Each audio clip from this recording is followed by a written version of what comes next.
नमस्कार, आप देख रहे हैं आज तक। आपके साथ मैं हूं सईद अंसारी। कोरोना की दूसरी लहर का खतरा अभी टला नहीं कि तीसरी लहर की आहट हमें सुनाई देने लगी। वैज्ञानिकों ने तीसरी लहर में सबसे ज्यादा खतरा हमारे बच्चों को लेकर जताया। राजस्थान के 2 जिलों में बड़ी संख्या में बच्चों के अचानक से कोरोना पॉजिटिव हो जाने की खबर आई और हम सब चौंक गए। दूसरे राज्यों में भी बच्चों को कोरोना ने बहुत तेजी से बीमार करना शुरू कर दिया है। इस बीच महाराष्ट्र सरकार ने इस खतरे को भांपते हुए बड़ी बैठक की, इसके लिए रणनीति बनाई। उत्तर प्रदेश के मुख्यमंत्री योगी आदित्यनाथ ने झांसी दौरे के दौरान बच्चों के लिए बने वार्ड की तैयारियों का जायजा लिया और इसीलिए हम आज ये कह रहे हैं कि हमें और आपको अपने बच्चों को बचाना है। लेकिन बड़ा सवाल ये कि आखिर हमारे देश के भविष्य को हम कैसे बचाएंगे? नौनिहालों को कोरोना के खतरे से बचाने के लिए सरकार के पास क्या है प्लान? क्या कह रहे हैं डॉक्टर्स? इन सभी सवालों के साथ हमारे साथ डॉक्टर्स का एक बहुत बड़ा पैनल होगा। सवालों पर हम चर्चा करेंगे, लेकिन उससे पहले बच्चों पर यह रिपोर्ट।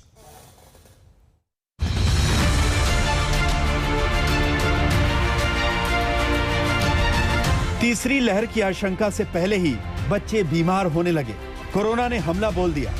एक दो नहीं, राजस्थान में तो सिर्फ 2 जिलों में ही 600 से ज्यादा बच्चे कोरोना से संक्रमित हो गए। कोरोना की तीसरी वेव में बच्चों के ही सबसे ज्यादा संक्रमित होने का खतरा विशेषज्ञों ने जताया है। पीएम मोदी भी कह चुके हैं कि ये वायरस बहरूपिया है, इससे बचने की जरूरत है। ये वायरस म्यूटेशन में स्वरूप बदलने में माहिर है। एक प्रकार से बहुरूपिया भी है और ये वायरस धूर्त भी है। इसी खतरे को देखते हुए राजस्थान सरकार की नींद उड़ी हुई है। राजस्थान के डूंगरपुर और दौसा में हालात बिगड़ने लगे हैं। चंद दिनों के आंकड़ों पर नजर डालें तो आप भी हैरान रह जाएंगे। डूंगरपुर में 12 मई से लेकर अब तक 325 बच्चे कोरोना संक्रमित हो गए हैं। इनमें से ज्यादातर बच्चों की उम्र 18 से कम है।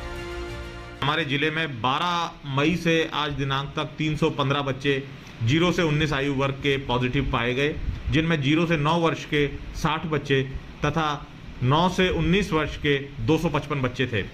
सभी बच्चों को दवाएं दे दी गई हैं। डूंगरपुर ही नहीं, दौसा में भी बच्चे चीनी वायरस से तेजी से बीमार हो रहे हैं। दौसा में 18 साल तक के 341 बच्चे कोरोना पॉजिटिव हो गए। संक्रमण का यह आंकड़ा महज 21 दिनों का है, यानी 1 मई से 21 मई तक में इतनी बड़ी तादाद में एक जिले में बच्चे बीमार हुए। वहीं राजस्थान के सीकर में भी 1 मार्च से लेकर अब तक 1757 बच्चे संक्रमण की चपेट में आ गए हैं, जबकि झालावाड़ के एक अस्पताल में ही 25 बच्चे कोरोना से संक्रमित होकर भर्ती कराए गए हैं। कोरोना वायरस से बच्चों के बीमार होने का ये जाल दूसरे राज्यों में भी फैला है, लेकिन महाराष्ट्र में इसी खतरे को देखते हुए सीएम उद्धव ठाकरे ने बिना इंतजार किए एक बड़ी बैठक की। बच्चों को बचाने के लिए नई टास्क फोर्स के साथ आगे की रणनीति बनाई।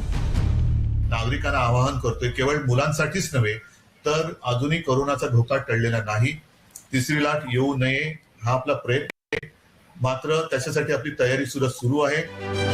महाराष्ट्र में ये तैयारी दूसरे राज्यों के लिए सबक हो सकती है। तीसरे लाट में या तीसरे हवे में जो आएगी उसमें शायद वो बाढ़ में बच्चों की संख्या बढ़ सकती है और उसके अनुषंग से महाराष्ट्र शासन ने तैयारी चालू की है। उन्होंने पीडियाट्रिक जो शिशु रोग तज्ञ जो है उनकी एक मीटिंग बुला के, उनके सब एक्सपर्ट्स को बुला के उनके साथ एक विचार विमर्श करके उनकी एक प्रोटोकॉल और गाइडलाइन बनाई है ट्रीटमेंट के लिए, प्रिवेंशन के लिए। अगर बच्चों को बचाना है तो तैयारी करनी ही होगी, वो भी बड़े पैमाने पर। थर्ड वेव के लिए अभी सेहर मेडिकल कॉलेज में पीडियाट्रिक आईसीयू के निर्माण की कार्रवाई हमारी प्रारंभ हो चुकी है। हर डिस्ट्रिक्ट हॉस्पिटल में भी, इसके अलावा ग्रामीण क्षेत्र में सीएससीज में भी हम इसको फोकस कर रहे हैं। देश के नौनिहालों की जिंदगी से खिलवाड़ नहीं किया जा सकता। उम्मीद है जिस तरह की बहानेबाजी दूसरी लहर के पीक पर जाने के वक्त की गई, वैसी लापरवाही और बहानेबाजी बच्चों के मामले में नहीं होगी। मुंबई से मुस्तफा शेख, डूंगरपुर से राजेश सोनी, जयपुर से शरद कुमार के साथ आज तक ब्यूरो। बच्चों में ईश्वर का वास होता है। बच्चे मन के सच्चे होते हैं। बच्चे शैतानी तो करते हैं लेकिन साजिश कभी नहीं करते।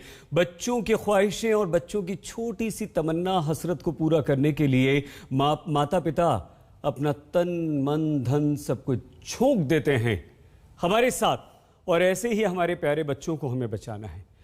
Doctor Deepak Kumar Gupta, doctor Sanjeev बागाई, doctor नीलम मोहन, डॉक्टर श्वेता श्रीवास्तव, डॉक्टर बीजल श्रीवास्तव जी, नमस्कार। आप सभी का धन्यवाद आज तक से जुड़ने के लिए। डॉक्टर संजीव, आपसे हम शुरुआत करते हैं। इतनी खतरनाक ये खबर कि राजस्थान में 600 बच्चे कोरोना पॉजिटिव हो गए। थर्ड वेव आप लोग जो आशंका व्यक्त कर रहे हैं वो हिला देती है, डरा देती है। डॉक्टर साहब, डॉक्टर संजीव, हम सब कुछ सह सकते हैं, अपने बच्चों की जरा सी तकलीफ, अगर उसे बुखार आ जाए तो परेशान हो जाते हैं, अगर उसे खांसी हो जाए तो परेशान हो जाते हैं, हमारा बच्चा जरा सा डल पड़ जाए तो माता पिता का कलेजा मुंह को आ जाता है, उनकी नींदें हराम हो जाती हैं। और ऐसे में अगर इतने बड़े खतरे की तरफ आप आगाह कर रहे हैं तो हम सरकारों पर भी बात करेंगे, लेकिन डॉक्टर साहब सबसे पहले ये बताइए कि इस खतरे को आने से पहले कैसे रोकें, अपने बच्चों को कैसे हम बचाएं। गुड इवनिंग जी, good evening everyone. Good evening. सबसे पहले तो ये जानना जरूरी है कि आंकड़े क्या बताते हैं। जो पिछले साल हमने देखा गया है पूरे दुनिया में, जो टोटल पेडियाट्रिक जो 18 साल के वर्ष के नीचे जो टोटल आंकड़े थे खाली 7-8-9% थे। इस साल जो सीडीसी का डेटा है पिछले महीने का अप्रैल 2021, 22% बच्चे इन्वॉल्व हैं ओवरऑल दुनिया की कोविड लोड में। जो ब्रिटिश मेडिकल जर्नल का आर्टिकल है पिछले महीने का 14% पूरे इंग्लैंड में बच्चे इन्वॉल्व है। तो ऑब्वियसली ये इंसिडेंस बढ़ रहा है, almost 14 to 19% week on week ये इंसिडेंस बढ़ रहा है। अब बच्चों का खतरा मेनली ये है कि जो प्रोटीन्स बच्चे के जो इम्यून सिस्टम पिछले साल तक प्रोटेक्ट कर रही थी इस साल नहीं कर रही। काफी रिसर्च इसमें हुआ है जिसमें काफी प्रोटीन सिक्रीट हो रही है बच्चों में, ज्यादातर म्यूटेंट स्ट्रेन्स के कारण। और सबसे ज्यादा जो खतरा म्यूटेंट स्ट्रेन का है, जो आज सुबह का जो आर्टिकल सेज स्टडी जो यूके का है, सबसे ज्यादा बच्चों में इन्वॉल्वमेंट जो है B1617 टाइप 2 का है। 50% मतलब 50% जो आंकड़े बच्चों में ये इस म्यूटेंट स्ट्रेन के पाए गए हैं। बच्चों का जो प्रेजेंटेशन है इस साल पिछले साल के हिसाब से भी काफी भिन्न है, क्योंकि ज्यादातर loose motion, vomiting, rash, conjunctivitis उस प्रकार की है, खाली फीवर, खांसी, सांस फूलना नहीं है। तो जो मेन जो हमें करना चाहिए अब है, जैसे महाराष्ट्र में किया गया है, ये एक नेशनल लेवल पर पीडियाट्रिक कोविड टास्क फोर्स बनाने की बेहद जरूरी है, जरूरत है। दूसरी चीज है जो हम अब ऑगमेंट कर रहे हैं, इंक्रीज कर रहे हैं, जो टोटल आईसीयू बेड्स इंक्रीज कर रहे हैं, पीडियाट्रिशियंस को जो ट्रेंड मैन पावर है, स्किल्ड नर्सिंग स्टाफ जो पीडियाट्रिक आईसीयू की, ये सब की जरूरत है। जी, एक बहुत अच्छा सुझाव आपने टास्क फोर्स का दिया है। महाराष्ट्र सरकार ने टास्क फोर्स बनाकर, डॉक्टर संजीव आज उसके साथ एक बैठक भी की है मुख्यमंत्री उद्धव ठाकरे ने, उस पर भी हम बात करेंगे।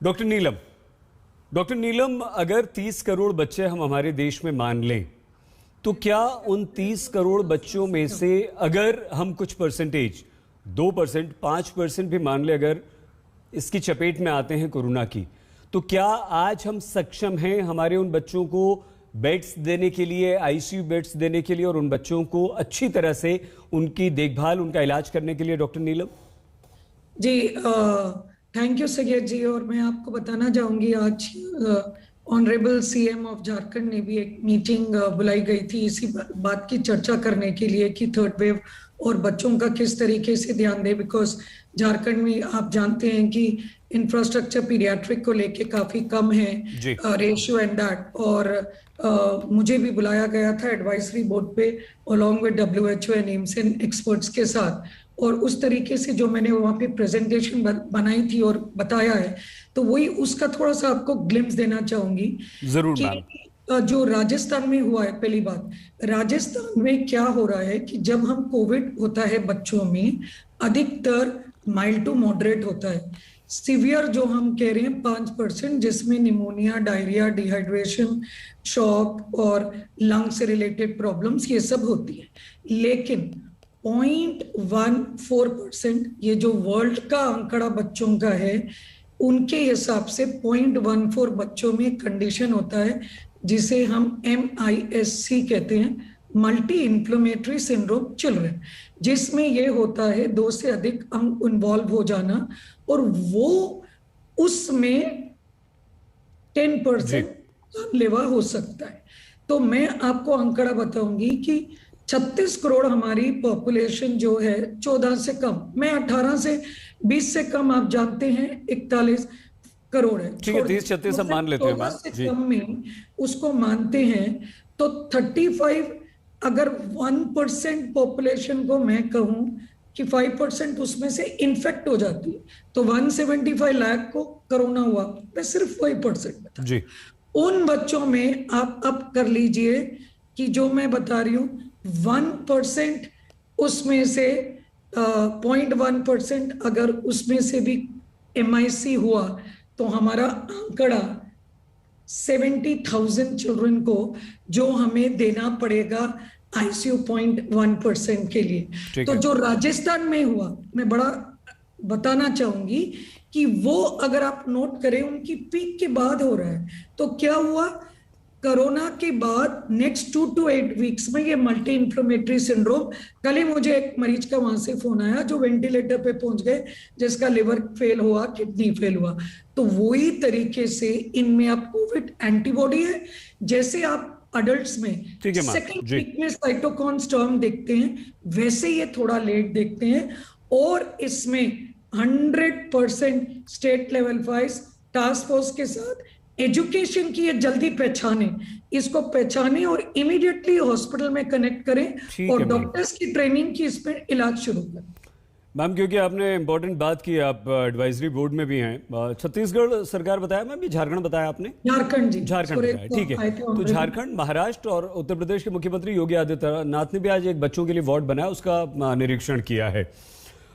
डॉक्टर श्वेता, अगर हम इस तरह से देखें आंकड़े, 30 से 36 करोड़ अगर हमारे बच्चे हैं, डॉक्टर संजीव ने जिस तरफ इशारा किया, डॉक्टर नीलम ने एक बहुत महत्वपूर्ण बात कही, 1% से लेकर 5%, तो क्या PICUs हमारे पास अभी इतने हैं कि जिन बच्चों को अगर जरूरत पड़ती है तो हम वहां उनका इलाज करवा सकें, या हमारी सरकार को और ज्यादा प्रोएक्टिव इसी समय से हो जाना चाहिए? डॉक्टर श्वेता। PICUs इतने नहीं हैं, हमें इसके लिए तुरंत ही सोचना होगा। ये बहुत आंकड़े बहुत, जैसे कि हमने जाना कि स्ट्रेन जो है B617 it is very very fatal और इसकी इन्फेक्टिविटी रेट भी बहुत ज्यादा है। And it started showing now infection in children. This time also, मतलब इस बार भी बहुत ज्यादा इसने चिल्ड्रंस को अफेक्टेड किया, चिल्ड्रन को अफेक्टेड किया था। जितने भी फैमिलीज हमारे पास कॉल आती थी उनमें पूरी की पूरी फैमिली इन्वॉल्व होती थी, जिसमें कि 2 साल के बच्चे से लेकर के 6 महीने के बच्चे सबको इन्वॉल्व होते थे, सबको होता था। Otherwise it was just fever, ये केवल फीवर ही होता था जो हम कंट्रोल कर ले जाते थे। लेकिन जो थर्ड वेव आएगी, ऑब्वियसली ये वायरस इवॉल्व कर रहा है, कॉन्टिन्यूसली म्यूटेट कर रहा है, म्यूटेट किए जा रहा है, तो ये एक नए रूप में आएगा जो कि हमारे जो बच्चे अभी तक जो इसे डील कर ले रहे थे, इनकी इम्यूनिटी जो इसको फाइट कर ले रही थी उसको नहीं कर पाएगी। तो हमें सचमुच बहुत सारे NICU PICU की जरूरत है और इतने हमारे पास नहीं है। हमें बहुत तेजी से इन्हें बढ़ाने की जरूरत है, और बढ़ाना ही नहीं है, केवल इक्विपमेंट ही नहीं बढ़ाने हैं, केवल NICU PICU ही नहीं बढ़ाना है, बल्कि हमें इनमें लोगों को ट्रेन करने की जरूरत है। सबसे बेहतर उपाय क्या है कि अगर हम प्राइवेट एंड गवर्नमेंट सेक्टर दोनों को मिला करके काम करें, क्योंकि यही हमारे पास फुल स्ट्रेंथ है, तो इसमें ही हमें ज्यादा से ज्यादा इफिकेसी को हम ले सकते हैं, यूटिलाइज कर सकते हैं। जी बिल्कुल ठीक है। डॉक्टर नीलम, आप कुछ कहना चाह रही हैं, लेकिन क्योंकि डॉक्टर दीपक गुप्ता इस वक्त हमारे साथ जुड़ गए और डॉक्टर बीजल भी हमारे साथ हैं, तो एक एक रिएक्शन ले लें, उसके बाद आपके पास आते हैं मैम। डॉक्टर बीजल, हम ये भी कोशिश कर रहे हैं कि हम सरकार के प्रतिनिधियों से बातचीत करें और सरकारें किस तरह से तीसरी वेव में बच्चों को बचाना है उसके लिए तैयारी कर रही हैं, उसकी भी जानकारी आपके साथ शेयर करें और आपसे भी सुझाव आपके मांगे। लेकिन उससे पहले मैम, ये डॉक्टर बीजल, कि हम अभी से वो क्या तैयारी करें? सरकारों को जो करना है वो करेंगी, केंद्र सरकार, राज्य सरकारें, लेकिन अभी से हम क्या तैयारी करें ताकि हम अपने बच्चों को बचा सकें इतने बड़े खतरे से, और जिस खतरे के लिए आप लोग पहले से हमें आगाह कर रहे हैं? डॉक्टर बीजल। यस, गुड इवनिंग सबको। आज ये सेकेंड वेव में भी हमने देखा था कि काफी सारे बच्चे अफेक्ट हुए थे, और एक ही एडवांटेज जैसे सबको मालूम है, और ये जरूरी भी है पेरेंट्स को डर से बचाने के लिए, कि ये सारे बच्चे इतने सिवियर सिम्टोमेटिक नहीं होते हैं, और बहुत ही कम प्रतिशत में उन लोगों को हॉस्पिटलाइजेशन या आईसीयू लगता है। लेकिन जैसे कि सबको अभी मालूम है कि ये थर्ड वेव के हाई चांसेस है, और धीरे धीरे करके ऐसे लग रहा है कि, और एपिडेमियोलॉजिस्ट ने बोले हैं कि बच्चों में भी होने के चांसेस है। तो हमारे पास वैसे वक्त है 2 या 3 महीने, बिकॉज बता रहे हैं कि 2-3 महीने के बाद ये हाई थर्ड वेव होने के चांसेस है।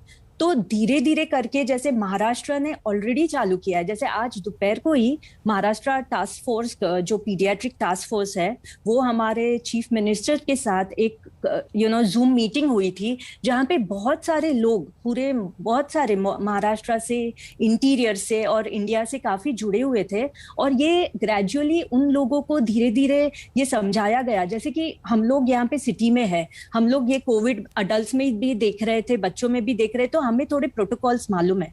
धीरे धीरे इन सबको ट्रेनिंग बहुत जरूरी है, क्योंकि राइट मेडिसिन देना, राइट रिस्क फैक्टर्स बताना, कभी बच्चों को एडमिट करना है, कभी उनको घर पे रखना है, कैसे उनसे कनेक्शन करे, ये सब जानना और ये बताना इन सबको जरूरी है। और धीरे धीरे, जैसे हमारी भी अस्पताल है, हम लोग पीडियाट्रिक कोविड पहले से ही कर रहे थे, अडल्ट कोविड तो कब से ही कर रहे हैं, लेकिन अभी हमने ग्रेजुअली ऑलरेडी एक प्लान बनाना चालू कर दिया है। हमारे हॉस्पिटल में मीटिंग चालू हो गई है, जहाँ पे हमने डिसाइड किया है कि ये सब लोग होंगे जो पीडियाट्रिक वार्ड में काम करेंगे। हमारे प्रोटोकॉल्स अपडेट हो रहा है, हमारे ड्रग्स हम खरीद रहे हैं, जो जैसे सब बोल रहे हैं MISC में जो लगने वाली है दवाइयाँ, वो हम स्टॉकअप करने लगे हैं। हम एक पेरेंटल इंफॉर्मेशन की लीफलेट बनाने चालू की है, और धीरे धीरे जाके, जैसे हमारे एरिया में हम इंफॉर्मेशन सबको, पेरेंट्स को देने की कोशिश कर रहे हैं। ये ग्रेजुअली हमारा एक टास्क फोर्स, हमारे मिनी टास्क फोर्स जैसे कि हॉस्पिटल में बन जाएगा। ऐसे हिसाब से हर प्राइवेट हॉस्पिटल, हर BMC, हर गवर्नमेंट हॉस्पिटल अपने बेड्स बढ़ा रहे हैं, ये हमें सबको मालूम है। ICU स्ट्रेंथ बढ़ा रहे हैं, और सबको ट्रेनिंग चालू कर दी है, क्योंकि बच्चों का एक और इम्पोर्टेंट चीज है, जैसे कि इमोशंस बहुत हाई रहता है मम्मी और पेरेंट्स, क्योंकि बच्चे को तो ज्यादा एक फीवर 103 हो गया तो सब लोग वहां पे टेंशन में आ जाता है। तो उनको मेडिकल हैंडल करना, उनके इमोशन, मम्मी के और पेरेंट्स के इमोशन को हैंडल करना, इसलिए ये एक हमें ग्रेजुअली एक टास्क फोर्स बनाना बहुत जरूरी है। बच्चों का और एक इम्पोर्टेंट चीज क्या होता है कि उनके छोटे हाथ होते हैं, उनके हमें ब्लड टेस्ट करने हैं, उनके IV लाइन डालने हैं, तो इन लोगों के लिए हमें बहुत स्किल्ड डॉक्टर्स और नर्सेज लग रहा है, क्योंकि अडल्ट के डॉक्टर्स जैसे कि रेसिडेंट डॉक्टर्स या नर्सेज वो बच्चों के IV लाइन और ब्लड कलेक्शन नहीं कर सकते। तो धीरे धीरे करके ये सबको, आई थिंक हर हॉस्पिटल को, ये नर्सिंग होम को धीरे धीरे करके अपना एजुकेशन स्टाफ का बढ़ाना बहुत जरूरी है। मैम, अच्छे सजेशन है आपके, और ये बहुत अच्छी बात है कि आपके हॉस्पिटल ने ये तैयारियां पहले से कर ली हैं। लेकिन डॉक्टर गुप्ता, सबसे बड़ी चिंता ये है कि सरकारें अलर्ट हैं, आप डॉक्टर्स बहुत ज़्यादा अलर्ट हैं, हॉस्पिटल्स अपनी तैयारी कर रहे हैं, टास्क फोर्स बन रही हैं, डॉक्टर नीलम एडवाइजरी कमेटी में भी हैं गवर्नमेंट ऑफ झारखंड की, बहुत अच्छी बात है। लेकिन डॉक्टर गुप्ता, यहाँ कंसर्न तो सिर्फ इस बात को लेकर है कि 103 बुखार तो बहुत बड़ी बात है, बच्चे को हल्की सी खांसी भी आ जाए, जुकाम भी हो जाए, बहुत हल्का सा बुखार भी आ जाए तो माता पिता की हालत ख़राब हो जाती है, पेरेंट्स को समझ में नहीं आता। ऐसा हम डॉक्टर गुप्ता क्या करें, क्या एहतियात बरतें कि हमारे बच्चों को हम हॉस्पिटल जाने ही ना दें, पहले ही बचा लें इस खतरे को भांपते हुए? Thank you. देखिए, पहली बात तो ये कि पेरेंट्स को सबसे पहले पैनिक नहीं होना। अगर आप फर्स्ट वेव, सेकंड वेव को ध्यान से देखें और विदेशों के डेटा को अपने डेटा से कंपेयर करें जी, तो आपको ये समझना पड़ेगा कि सेकंड वेव सबसे ज्यादा खतरनाक होती है। अभी दूसरे देशों में, इटली और यूरोप के अंदर थर्ड वेव खत्म होने की कगार पे है, पहली बात। दूसरी बात यह है कि इस समय हमारा करीबन 12 से 15% के आसपास वैक्सीनेशन ऑलरेडी हो चुका है। जहां तक कि थर्ड वेव का सवाल है, I am expecting somewhere by the end of this year third wave will hit India. लेकिन हमारी थर्ड वेव थोड़ी सी डिफरेंट होनी चाहिए, मेरी स्पेकुलेशन के हिसाब से, क्योंकि बाय दिस टाइम मुझे लगता है कि मोर देन 40% वैक्सीनेशन हमारी कंट्री का हो जाना चाहिए by the end of this year. अगर हमारा वैक्सीनेशन ड्राइव जो इस समय हमारे प्राइम मिनिस्टर साहब जो कर रहे हैं उसी पेस पे चलता है एंड इट पिक्स अप, तो they will be covered, number 1। Number 2, Indian academy of paediatrics Covid task force ने कल ही अपने एक वक्तव्य जारी करा है, जिसके अंदर बहुत ही स्पष्ट ये आया है कि बच्चों में asymptomatic cases 20%, minor cases approximately total मिला के 90% से होते हैं। जी, बच्चे प्रोटेक्टेड होते हैं, they are a special privilege group by the grace of God.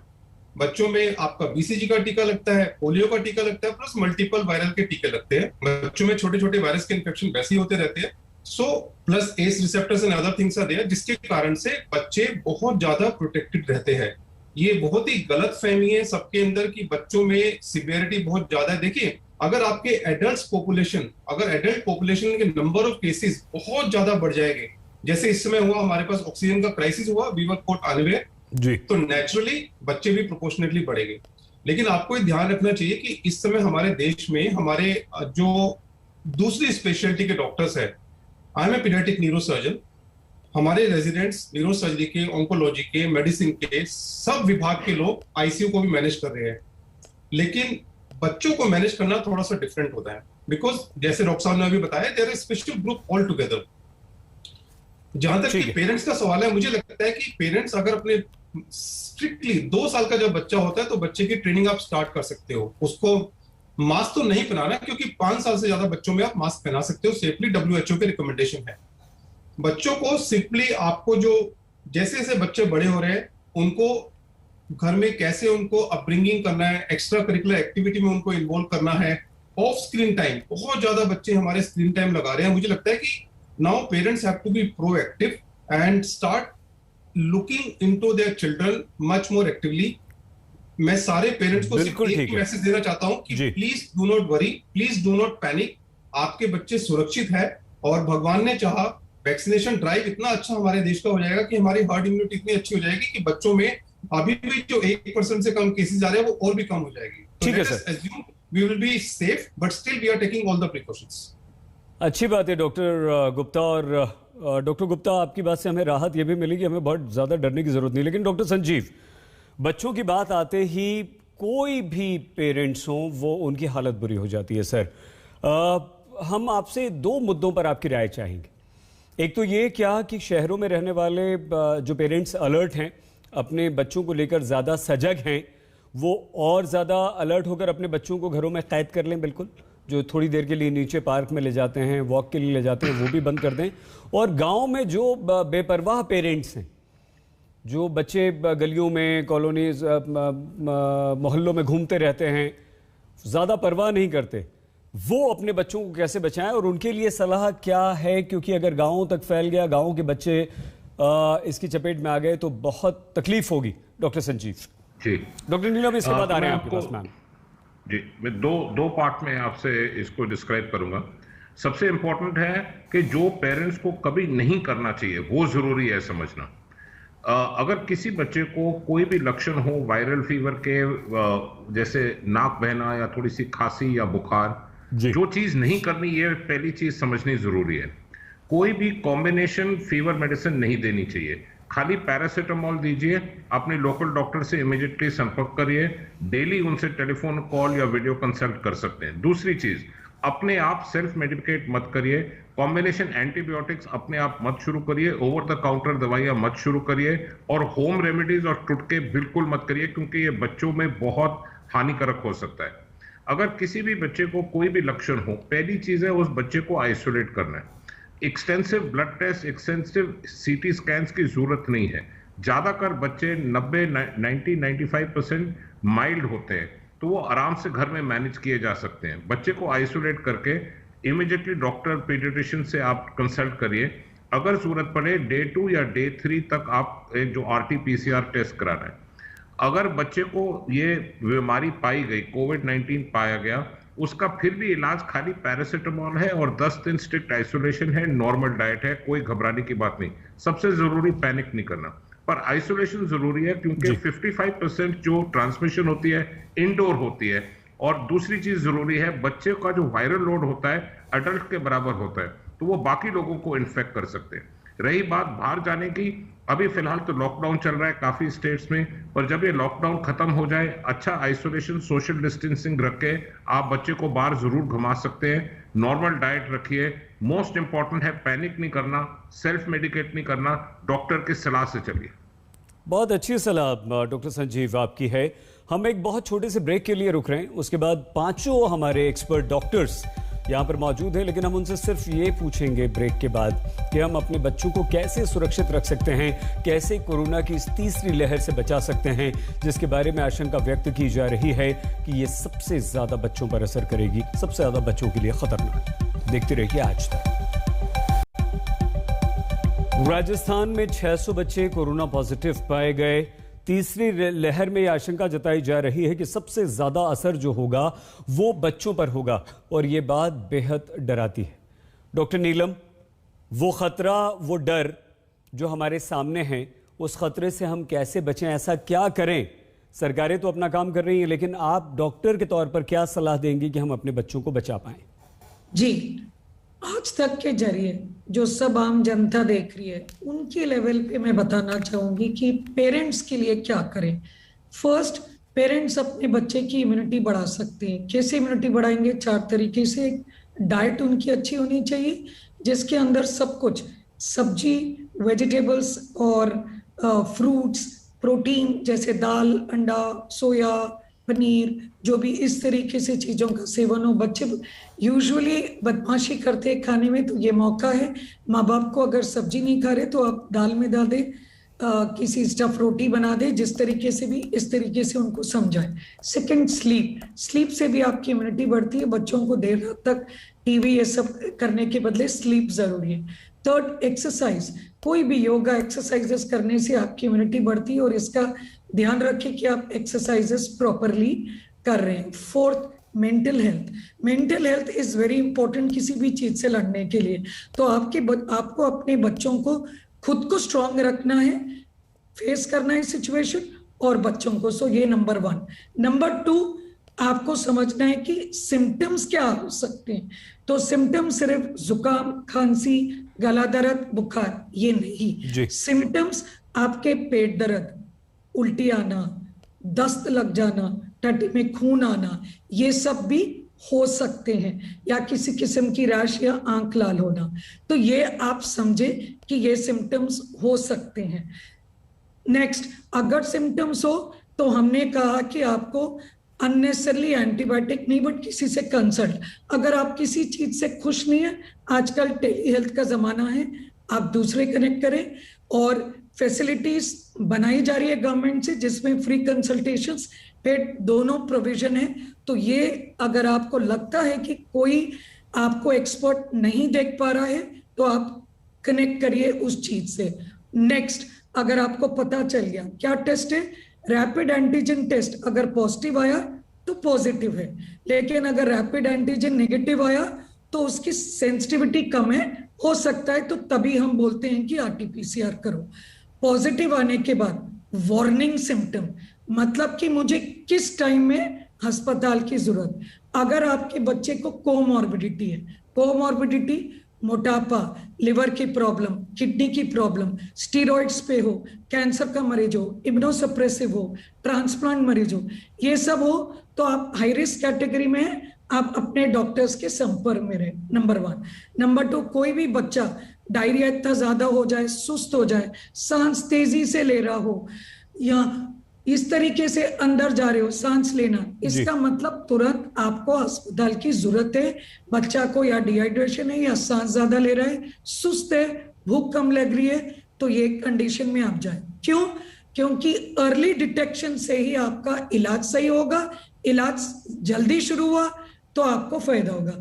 जब तक अगर आप देरी करेंगे कि पूरे चीज फेल हो जाए, बच्चा शॉक में चले जाए, तो कॉम्प्लिकेशन बढ़ सकती है। उससे पहले ये सब चीज अगर आप समझ गए, इतना बाकी का एडमिनिस्ट्रेशन और डॉक्टर्स, हम कैसे अपने आप की ट्रेनिंग करें, हेल्थ वर्कर्स करें, इंफ्रास्ट्रक्चर, जरूरी नहीं है कि हम नए बच्चों के अस्पताल खड़ा कर दे, बिल्कुल नहीं। हमें क्या करना है, जो एग्जिस्टिंग हॉस्पिटल उसी को बेहतर कर लें, लेकिन उससे पहले अपने बच्चों को बचा लें। आपकी ये जो सलाह जो ट्रेनिंग देनी है, अडल्ट डॉक्टर को थोड़े लेने हैं साथ, अडल्ट नर्सेस को बस हमें ट्रेनिंग देनी है, वो हम वो आ रहे हैं। नेक्स्ट सेगमेंट में आते हैं, उसी पे इंफ्रास्ट्रक्चर पर ही बातें करेंगे। कितने आईसीयूज हमारे पास हैं, कितने हॉस्पिटल हैं, हम कितने इक्विप्ड हैं, सरकारों को किस तरह की टास्क फोर्सेस बनाने की इस समय जरूरत है और क्या अभी से तैयारी करनी है। डॉक्टर श्वेता, ये होता है आजकल कि हम लोग हेल्थ कॉन्शियस बहुत ज़्यादा हो गए हैं और इस वजह से डाइट करने लगे हैं, तो जाहिर सी बात है बहुत सारी खाने पीने की चीज़ें हमारे घर से वैसे ही कम हो जाती हैं। क्या इस वक्त आप ऐसी कोई सलाह देंगी पेरेंट्स को कि वो अपनी डाइट भी ठीक रखें और बच्चों की भी कोई ऐसी डाइट रखें जिससे उनकी इम्यूनिटी बढ़े और वो इस कोरोना वायरस की चपेट में आने से बच सके? सबसे बेसिक होता है हमारे घर में, हम सबके पास मतलब हमें एक चीज समझना है कि हमें इम्यूनोग्लोबुलिन्स बनाने हैं, एंटीबॉडी बनाना है, तो हमें हाई प्रोटीन डाइट लेना है। हाई प्रोटीन डाइट में आप अगर वेजिटेरियन है तो आप दाल लेंगे, दाल को अंकुरित करके ले सकते हैं, नॉर्मल दाल बना के ले सकते हैं, उनके तरह तरह के व्यंजन बनते हैं, वैसे जिसमें आपको इंटरेस्ट लगे उस तरीके से लीजिए। सोयाबीन्स हैं और अगर पनीर है, मशरूम है, ये सब चीजें हैं वेजिटेरियन के। नॉन वेजिटेरियन अंडा ले सकता है, white is best for non vegetarian.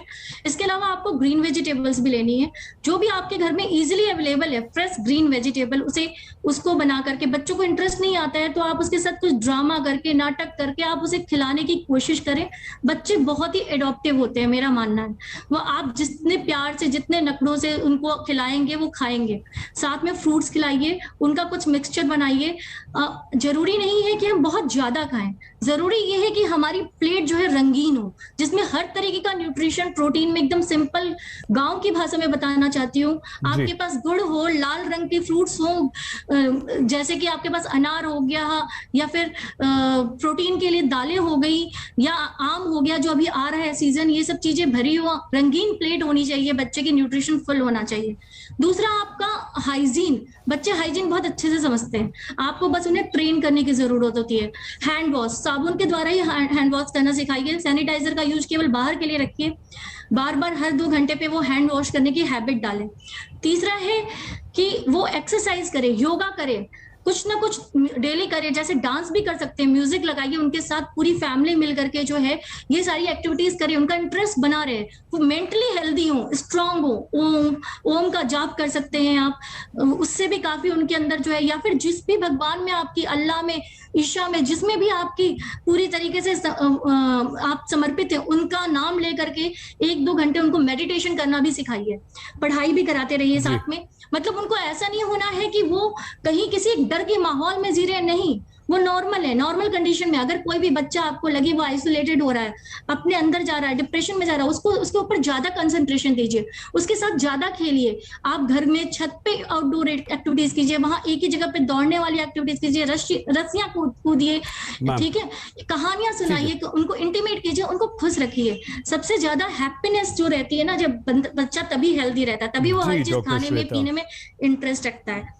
दूसरा एक बहुत ही सिंपल है कि 5 साल की एज के बाद जब वो बाहर का बड़ा बच्चा है, कभी वो बाहर जाता है, आपके साथ जरूरत ही पड़ती है, तो वो डबल डॉक्टर बीचल यूज कर रहे हैं। डॉक्टर बीचल जल्दी से 2-3 बातें ऐसी जिससे हम अपने बच्चों को बचा सकें। अगर मान लीजिए हल्का सा हमें हल्के से लक्षण दिखें, बुखार दिखे, नज़ला, सर्दी जुकाम हो, नाक बह रही हो, ऐसे कोई लक्षण दिखे तो हम कितना घबराएं, न घबराएं, या घर में ही थोड़ा सा इंतजार करें। और उसके बाद जो टास्क फोर्स आज मुंबई में बना है उसमें क्या फैसला हुआ, क्या बात हुई? अगर आपके पास कोई जानकारी हो तो प्लीज हमसे शेयर करें। ओके, पहली चीज, जैसे पेरेंट्स को माइल्ड सिम्टम्स जैसे कि फ्लू के वाले सिम्टम्स होते हैं, mild fever, mild runny nose, diarrhoea, ये और एक्टिविटी थोड़ा कम होना, ये नॉर्मल है। तो 1-2 चीजें करनी है। एक तो थर्मोमीटर से टेम्परेचर हमेशा देखना है, और जैसे कि बोला कि सिंपल ड्रग लाइक पैरासीटामोल के अलावा वो कॉम्बिफ्लैम और मेफ्टाल पी जैसे ड्रग्स, कॉम्बिनेशन ड्रग्स से अवॉइड करना है। सर्दी हो तो बेसिकली सलाइन ड्रॉप्स यूज कर सकते हैं। यहाँ पे एक चीज समझना जरूरी है कि स्टीम स्टीम सब लोग बहुत ज्यादा लेने लगे हैं ये कोविड के नाम से कि कोविड उसका वायरस उसमें मर जाएगा, हमें नहीं ज्यादा होगा। तो यहाँ पे बहुत संभलना जरूरी है, क्योंकि हम लोग देखते हैं कि स्टीम लेने से बच्चों पे गिर गया और बच्चों के बर्न्स के केसेस काफी बढ़ जाते हैं। अगर स्टीम देना है तो बाथरूम में नहाने के टाइम थोड़े से वार्म वाटर में बिठा दीजिए। थर्ड है कि अगर कोई बेसिक सिम्टम्स हो, जैसे कि लूज मोशन हो गया, तो उनके पास पहले भी फ्लू सिम्टम्स होते हैं तो उनको मालूम है कि प्रोबायोटिक्स दे सकते हैं। जो बड़े बच्चे हैं उन लोगों का हम ऑक्सीजन मीटर से ऑक्सीजन देख सकते हैं। और थोड़ी जैसे रेड अलर्ट फ्लैग्स बोलते हैं, फीवर आपका 101, 102, 48, 72 आवर्स के बाद रह रहा है। दूसरा, पहले ही 2 दिन आपका फीवर 103, 104 हो रहा है। आपका बच्चा फीवर के बीच में, नॉर्मली बच्चे एक्टिव हो जाते हैं लेकिन वो एक्टिव नहीं हो रहा है, आपको लग रहा है कि नॉर्मली बच्चे ना फीडिंग पे चले जाते हैं, ब्रेस्ट फीड या थोड़ा मिल्क ज्यादा लेंगे या जो सबसे ज्यादा पसंद है वो लेंगे। इसलिए हमें कोई भी खाना उनसे बंद नहीं करना है। अगर वहां पे वो लोग खाना बंद कर दे, एक्टिविटी कम हो जाए, यूरिन कम हो जाए, तो हमें बहुत अलर्ट उनको आना है हमारे पास। ऑल्सो उनको जो ऑक्सीजन सैचुरेशन है वो बच्चे, छोटे बच्चे में नहीं देख सकते, बट उनमें दिखेगा कि वो ब्रीदिंग फास्ट कर रहा है, खांसी उसकी बढ़ गई है, खाने के बाद उल्टी कर रहा है। हाँ, तो ये सब चीजें उनको अलर्ट होके आना है। ऑल्सो उनको ना जब भी माइल्ड कोविड हुए तो वो लोग आइदर फिजिकली आते हैं या ऑनलाइन कंसल्ट करते हैं, तो हर डॉक्टर उनको इन्फॉर्मेशन देता है वो जो लॉन्ग टर्म कोविड है उसके बारे में। यस मैम, अच्छे सजेशंस हैं आपके। डॉक्टर गुप्ता, क्या हमारे जो हॉस्पिटल्स हैं वो इक्विप्ड हैं, उनके पास वो PICUs हैं जहां पर बच्चे अगर हमारे बीमार होते हैं और जरूरत पड़ती है, ऐसा ना हो कि बच्चों को जाना पड़े हॉस्पिटल ICUs में जाना पड़े, हम इक्विप्ड हैं, हम अपने बच्चों का इलाज करने के लिए सक्षम हैं, या हमें कुछ तैयारी करनी होगी? सर थोड़ा कम शब्दों में, उसके बाद हम डॉक्टर संजीव से भी एक रिएक्शन लेना चाहेंगे इसी पर। बिल्कुल, सेकेंड वेव ने हमें इतना तो सिखा दिया है कि अपनी इंफ्रास्ट्रक्चर को कैसे स्ट्रेंथन करना है। इनफैक्ट हमारी इंफ्रास्ट्रक्चर मल्टीफोल्ड स्ट्रेंथन ऑलरेडी हो चुकी है। इंडियन एकेडमी ऑफ पीडियाट्रिक्स की जो कोविड टास्क फोर्स है वो ऑलरेडी ऑन द जॉब है, एंड सब गाइडलाइंस सब कुछ इन प्लेस है। एंड मैं फिर भी आपको एक ही बात रिपीट करना चाहूंगा, please don't panic, because third wave जो आएगा it will come definitely, but it will be less severe, because हमारा वैक्सीनेशन तब तक काफी हद तक पिकअप कर जाएगा। बच्चों में सिवियर इन्फेक्शन बहुत बहुत कम होते हैं। Stay assured, everything will be controlled by the existing man power. Thank you. अच्छी बात है सर, हमें आपकी बात से राहत मिलती है।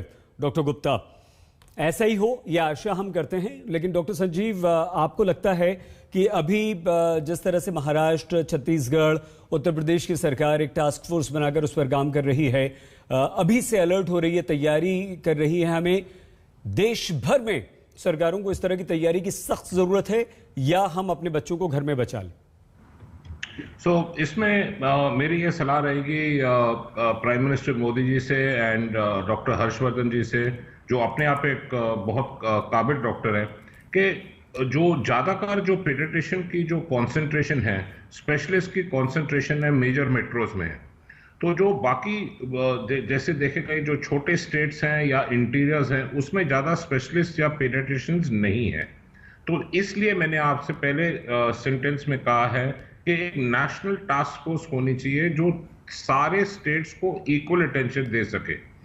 ये इंपॉर्टेंट है क्योंकि कहीं कहीं पीडियाट्रिक के इतने बेड नहीं है, पीडियाट्रिक ICUs नहीं है, पीडियाट्रिक इंटेंसिविस्ट नहीं है, पीडियाट्रिक स्पेशलिस्ट नहीं है।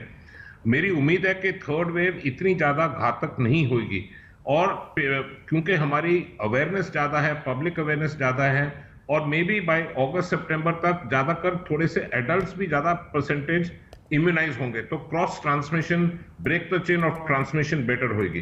पर फिर भी हमें पूरा एहतियात रखना है, बिल्कुल सतर्क रहना है। हम अपना गार्ड नीचे नहीं कर सकते हैं, बट एक नेशनल टास्क फोर्स रिप्रेजेंटेशन सारी स्टेट्स के साथ, ये सारे स्टेट्स को बहुत ही बढ़िया सजेशन है आपका। नेशनल टास्क फोर्स का गठन होना ही चाहिए। हालांकि स्टेट्स ने काम शुरू कर दिया है। डॉक्टर नीलम, आपके कंक्लूडिंग कमेंट्स मैम, कैसे एहतियात बरतें? और थोड़ा संक्षेप में मैम, क्योंकि 2 डॉक्टर्स के और कमेंट्स लेने हैं हमें। जी, फर्स्ट थिंग इज ये जो हम बता रहे हैं national task force basically coordinate करके सबको गाइडेंस देने के लिए ऑलरेडी टास्क फोर्स के जो सुप्रीम कोर्ट ने बनाई और नीति आयोग के थ्रू वो कर रहे हैं। और तो ये काम चल रहा है जिसमें एसओपी मॉड्यूल्स बन रहे हैं किस तरीके से।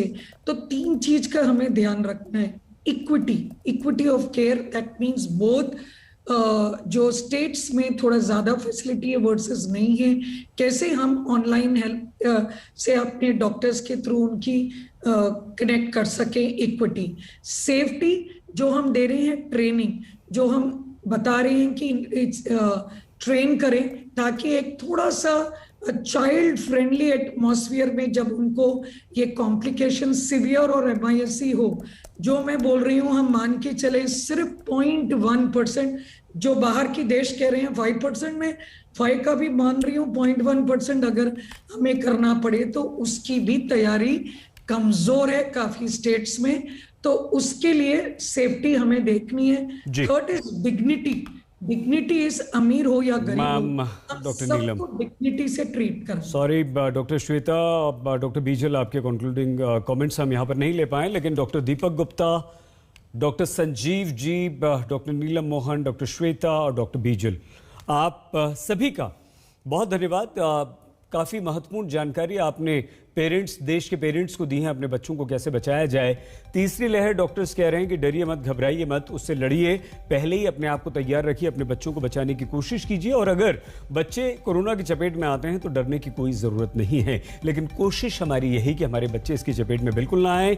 विभिन्न राज्यों ने टास्क फोर्स बनाकर काम करना शुरू कर दिया है, केंद्र सरकार भी अलर्ट है, लेकिन हमें अपने बच्चों को बचाना है। तो अपना और अपने बच्चों का प्लीज बहुत ख्याल रखिएगा। देखते रहिए आज तक।